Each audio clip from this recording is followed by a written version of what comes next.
set up there. Oi! Oi! We don't want any of that nature here.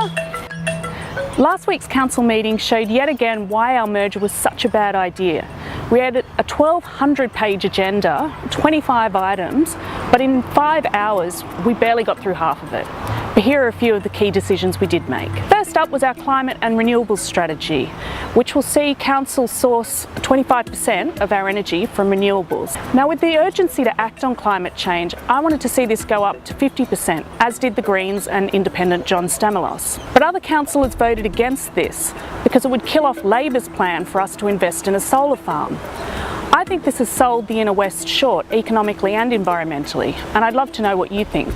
WestCONnex was back on the agenda, with the Sydney Motorway Corporation offering council $2.5 million to invest in community facilities in Haberfield. This is part of their conditions of approval for the M4 East, and I've been contacted by a lot of residents who are worried that we're selling the community short with this.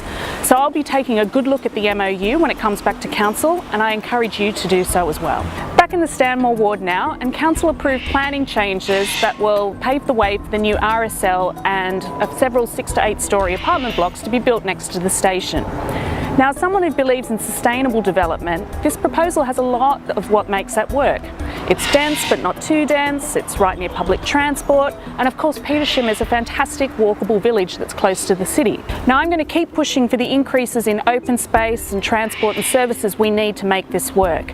And when the DAs come out, I'll let you know so that you can have your say. Finally, we discussed the fines that were given to the Addison Road Community Centre and the Greek Atlas Cultural and Community Centre for recent breaches of their DAs. Now, I want to see our community groups being able to hold events and functions that are safe and well managed and respectful of the local community. So council will now be developing a policy to help local groups avoid these issues in future, and will also be contributing towards the cost of the new DAs that these groups need. See you at the next council meeting on Tuesday, 24th of April.